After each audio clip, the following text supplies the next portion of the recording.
Hi, you're watching Nightline, and I'm Muhammed Hamdan. These are the headlines. Government declares Sulu case over after final Dutch court ruling. And sexual offences against children, TikToker Abang Bas remanded.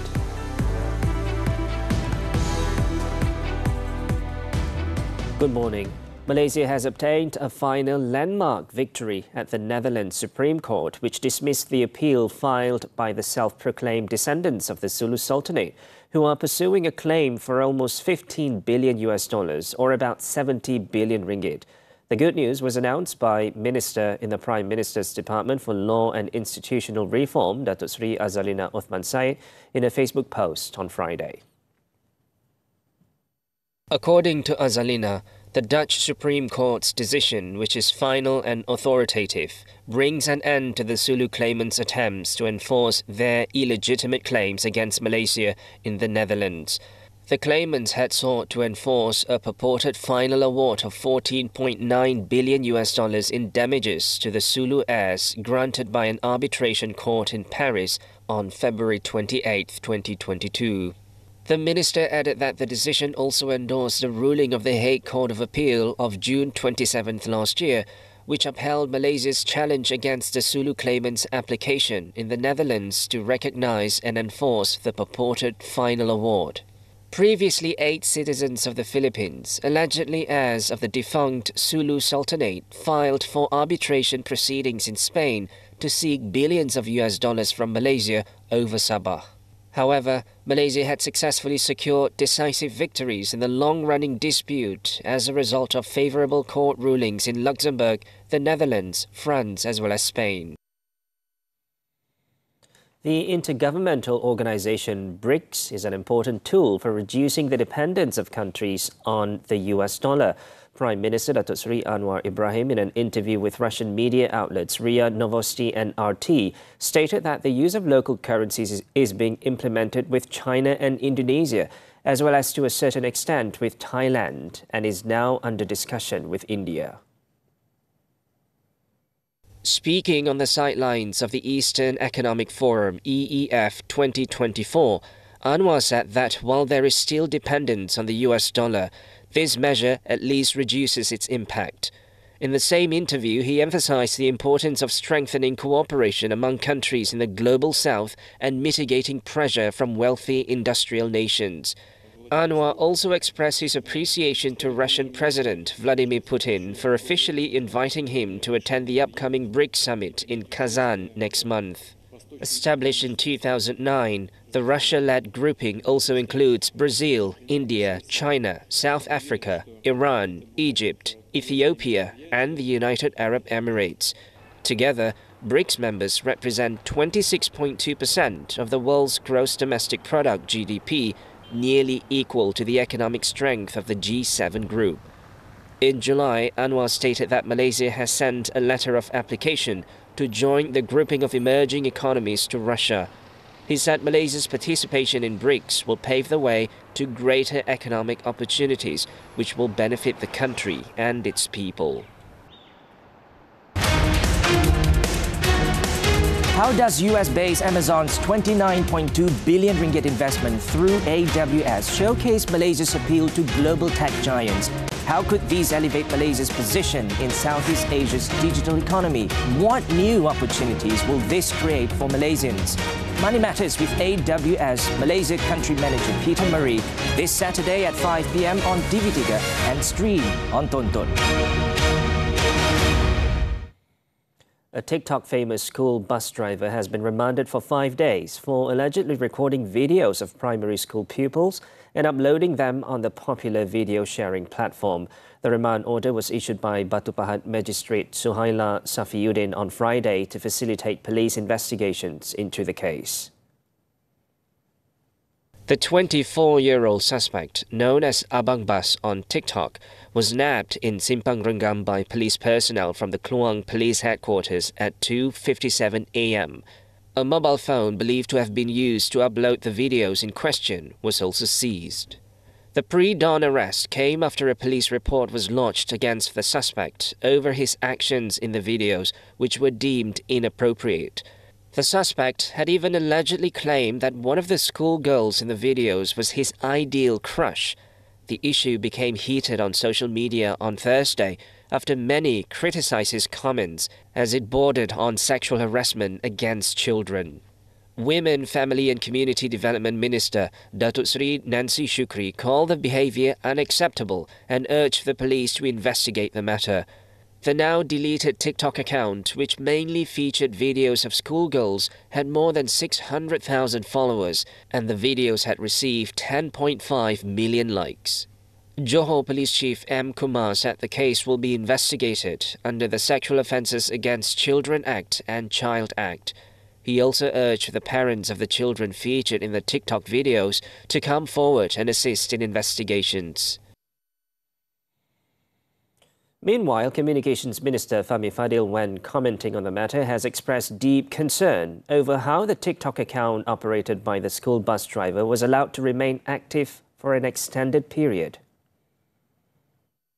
Bila kita lihat kandungan ataupun konten yang telah dimuat naik dalam akaun tersebut, yang agak merisaukan, bagaimana TikTok boleh membenarkan akaun seperti ini beroperasi dengan begitu lama.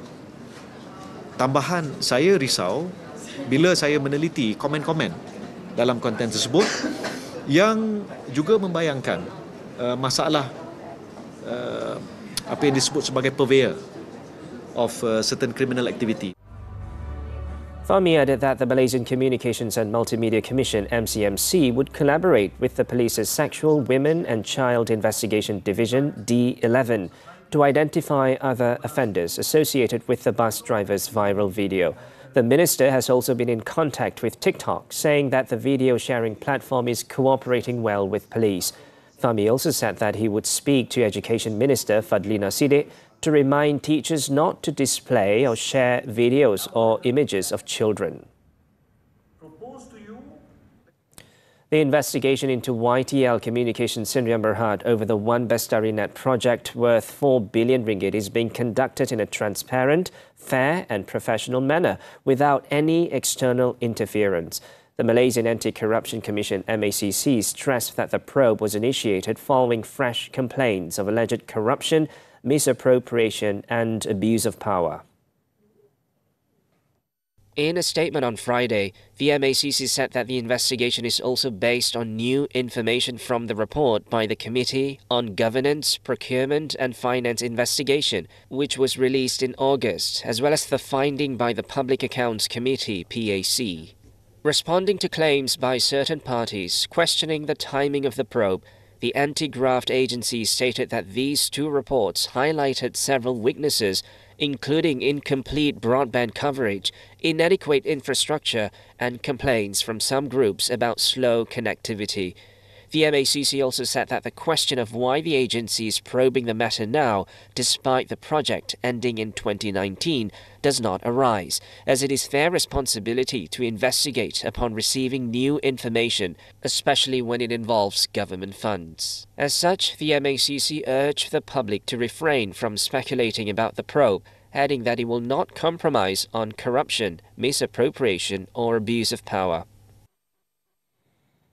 Police statistics reveal that women are the most affected by love scams in Malaysia, accounting for 79.3% of the 2,223 cases recorded from 2022 to August this year. This year alone, 496 cases have already been recorded, with losses amounting to 23.3 million ringgit. Bukit Aman Commercial Crime Investigation Department (CCID) Director Datuk Sri Ramli Muhammad Yusof said loneliness, the desire to find true love, and easily believing expressions of affection are some of the reasons why women frequently fall victim to online love scams. He also said that women are often perceived as more open emotionally and in personal relationships, which syndicates exploit to generate empathy. Berdasarkan rekod kami, pada tahun 2022, sejumlah 792 kes love scam telah dicatatkan. Jumlah ini meningkat kepada 935 kes pada tahun 2023 dan seterusnya. Bagi tahun 2024 sehingga Ogos, sejumlah 496 kes telah direkodkan. Banyak Menjelang akhir tahun 2024, kami menjangkakan jumlah kes yang direkodkan akan melebihi atau menyamai jumlah kes bagi tahun terdahulu. Ramlee also pointed out that love scam syndicates do not target any specific age group. As of August 2024, the highest number of victims was in the 21 to 30 age group, with 178 individuals, while those affected in the previous year were mostly in the 41 to 50 age range, with 215 victims. An accident involving a lorry on the Duta Ulu Klang Expressway, or Duke, caused part of a flyover barrier to fall onto a parked car below on Friday. Sentul District Police Chief Assistant Commissioner Ahmad Sukarno Muhammad Zahari said the incident near Jalan Tun Razak, heading towards Gombak, happened at 1:40 p.m.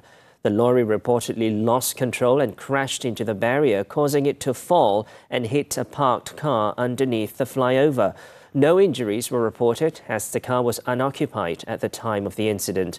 Pictures and videos of the incident have since gone viral on social media, showing the parked car crushed by parts of the concrete barrier. The accident is being investigated under the Road Transport Act. Indonesian police foil attack against Pope Francis. News from the foreign front when we return. Hai, saya Rafiq Razali dari Media Prima dan saya ingin menjemput anda ke acara istimewa Omnia Advantage. Advantage adalah satu-satunya acara pemasaran yang menawarkan penyelesaian pemasaran yang berpatutan dan berkesan merentasi platform TV, cetak, pengiklan luar, radio dan digital yang mencapai lebih 94% rakyat Malaysia. Hanya seminggu sahaja, 23 hingga 27 September tahun ini. Tempat adalah terhad. Imbas kod QR ini untuk mendaftar sekarang. Diving deep into the business world. With expert insights and in-depth analysis. The latest trends and developments shaping the country, region and the globe. Key insights into finance. On Money Matters. Every Saturday at 5 p.m. On TV3 and stream on Tonton.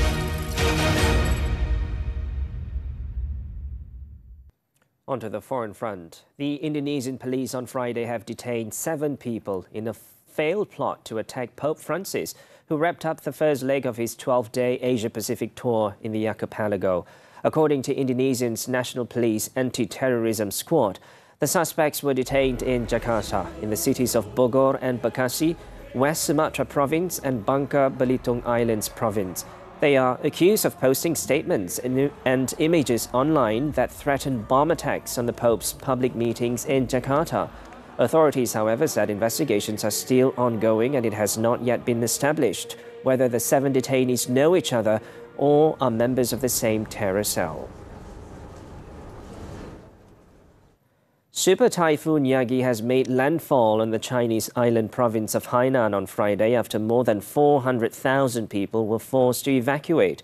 According to the Meteorological Service in heavily populated Hainan, the typhoon hit the province's Wenchang city at about 4:20 p.m. local time. Yagi has brought heavy rainfall across most of the island, with severe rainstorms in certain townships and villages. Schools were also closed for a second day and flights were cancelled across the region due to the storm. Earlier, some 419,367 residents in Hainan were relocated ahead of the storm's landfall. The typhoon is expected to sweep toward other parts of Hainan and Guangdong province before moving to the Babel Gulf on Saturday. U.S. Secretary of State Antony Blinken on Thursday urged both Israel and Hamas to finalize a Gaza truce, standing by U.S. assessments that 90% of a deal was ready. According to Blinken, the U.S. would be offering further ideas in the coming days through mediators Egypt and Qatar in hopes of sealing an agreement. However, he noted that there are a few critical issues remain, especially concerning how certain aspects of the agreement would be implemented. Israeli Prime Minister Benjamin Netanyahu, meanwhile, denied a U.S. official's assessment that 90% of a deal was ready, saying that, quote, it is not close, unquote. The U.S. in recent weeks has pushed a proposal to bridge gaps between both sides, which include disagreements over Netanyahu's insistence on leaving some Zionist troops on the border between Gaza and Egypt. In the meantime, Zionist military strikes across the Gaza Strip killed at least 12 Palestinians as health officials continue to vaccinate thousands of children in the area against polio. At least 17 students were killed while 13 more suffered serious burn injuries after a fire raged through the dormitory of a boarding school in central Kenya. Authorities warned on Friday that the death toll could rise following the disaster at Hillside Endarasha Primary School in Nyeri County on Thursday night. It was reported that more than 150 pupils aged between 10 and 14 were in the dormitory when it caught fire. It is understood that the blaze spread very quickly as most of the buildings in the school were made of timber. In the meantime, officials said the cause of the fire was being investigated and that necessary action would be taken. South Korea's presidential office said on Friday it was open to revising a plan to increase medical school admissions, which has triggered months of protests by doctors nationwide. The office said that the discussion on medical school quotas could start from scratch if the medical community presents a reasonable suggestion, in which it also urged the medical community to discuss options. The government, however, said the plan remains unchanged. Earlier this week, the Health Ministry said it was deploying military doctors to meet the shortage of medical staff, but disputed a warning by some physicians that the system was on the verge of collapse.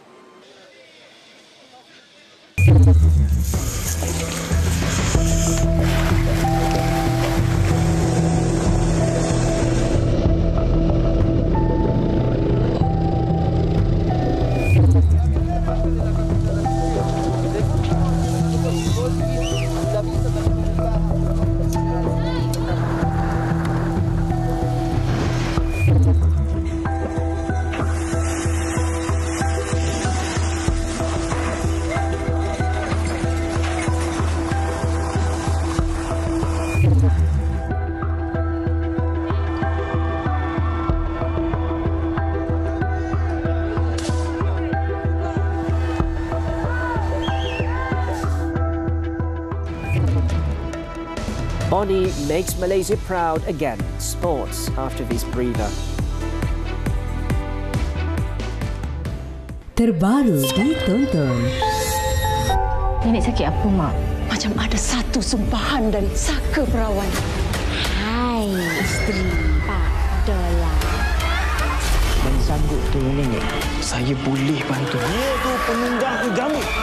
Kau bukan level aku.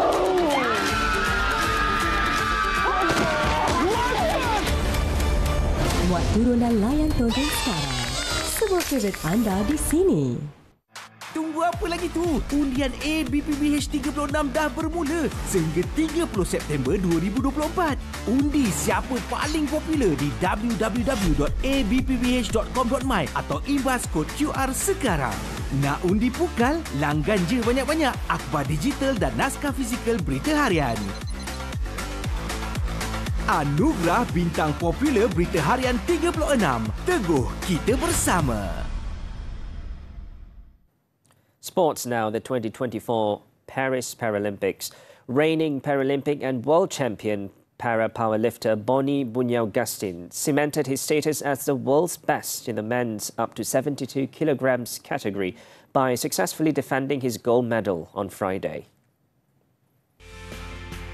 The 25-year-old Sarawakian, who claimed the nation's second gold at the 2024 Paris, not only retained his title, but also broke his own world record of 231 kilograms set at the 2023 World Para-Powerlifting Championships, with a new record of 232 kilograms on his final attempt.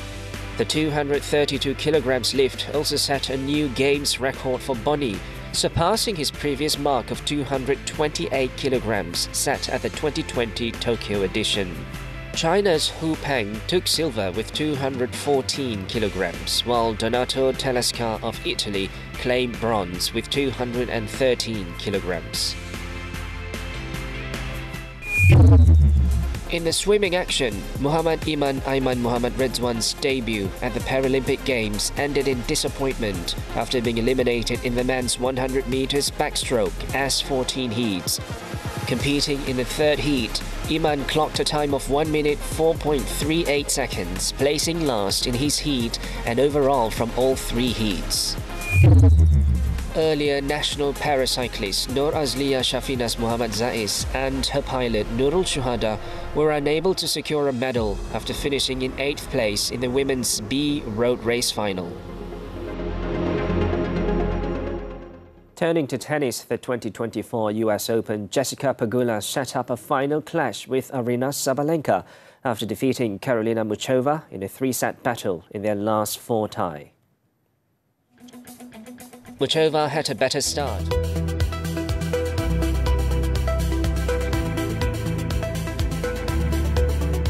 Pegula then maintained her winning momentum to seal a spot in the final with a 6-2 win in the decider.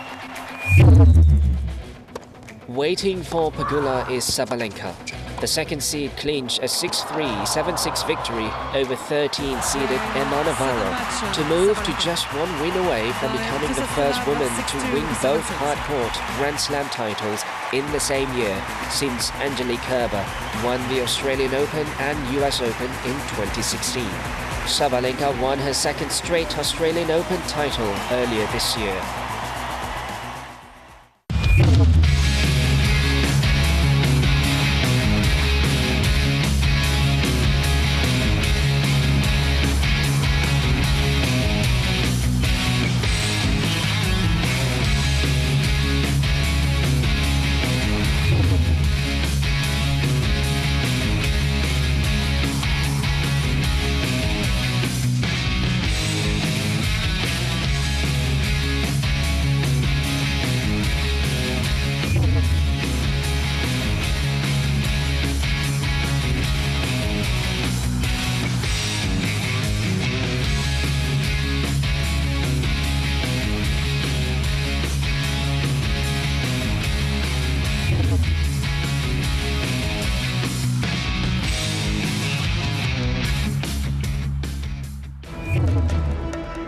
Babysitters arrested over abuse allegations. This and more when we return.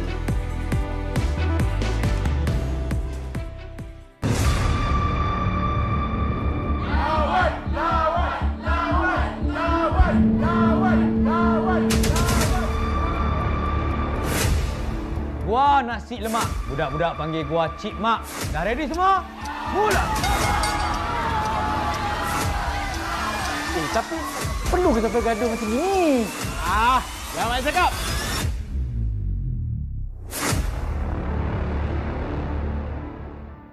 Ahad malam jam 9 berbunyi. Banyak telefilm menghibur hati. Cerita Ahad tawa tiada henti. Buat semua ternanti-nanti. Sing Susu 15 September. Sebab saya tak nak jual susu. Habis tu, awak nak buat apa?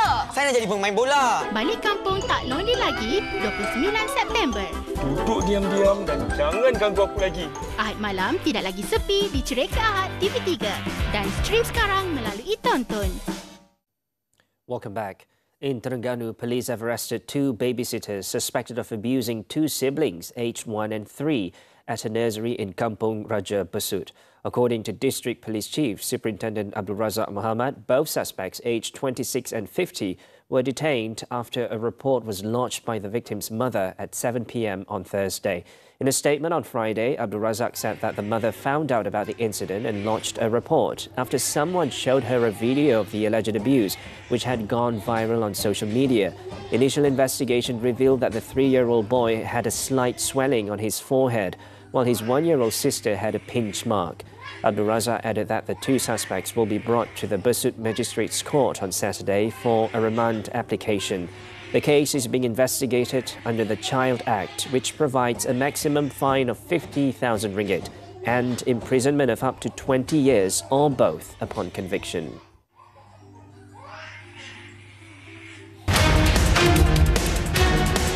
How does US-based Amazon's 29.2 billion ringgit investment through AWS showcase Malaysia's appeal to global tech giants? How could these elevate Malaysia's position in Southeast Asia's digital economy? What new opportunities will this create for Malaysians? Money Matters with AWS Malaysia Country Manager Peter Murray this Saturday at 5 p.m. on TV3 and stream on Tonton. In Malacca, 4 men were sentenced to 20 months in prison by the Air Keroh Magistrates Court on Friday for disposing of the bodies of 2 men in July last year. Magistrate Khairunisa Hasni delivered the punishment on the 4 accused after they pleaded guilty to 2 alternative charges. According to the charge sheet, the 4 accused, Lok Kian Seng, Daniel Ho Chin Cha, Woon Chi Weng and Lim Chien Voon, aged between 34 and 48, along with another individual who is still at large, deliberately and intentionally concealed evidence related to the deaths of 23-year-old Stanley Chew Kok Kin and 26-year-old Su Yao Long. The offences were committed at a residence in Taman Paya Rumput Perdana in Malacca Tengah between July 7th and July 10th, 2023. They were found guilty under the Penal Code, which carries a penalty of up to 7 years in prison and a fine upon conviction. The case was related to the discovery of the bodies of 2 tattooed men by the roadside in Kampung Ujung Padang, Cheng, reported on July 10th last year. It was believed that both victims were murdered before their bodies were wrapped in canvas, bound with cable ties and dumped at the scene. And lastly, an unemployed man pleaded guilty in the Kuala Lumpur High Court on Friday to a charge of murdering his elderly parents, whose bodies were found in a pool of blood in their home last year. 43-year-old Effendi Muhammad Agus alias Muhammad Ali made the plea after 2 separate murder charges were read to him before Judge K. Muniandi. Effendi was charged with murdering 82-year-old Muhammad Agus alias Muhammad Ali Omar and 72-year-old Darlisma Njatu Saleh at her house in Kampung Sungai Penchala, Jalan Penchala Hilir 6 in Brickfields on December 9, 2023. It was reported that both bodies were found with multiple stab wounds. The charge, framed under the Penal Code, carries the death sentence or imprisonment of up to 40 years and no fewer than 12 strokes of the cane upon conviction. The court then set October 10th for case management.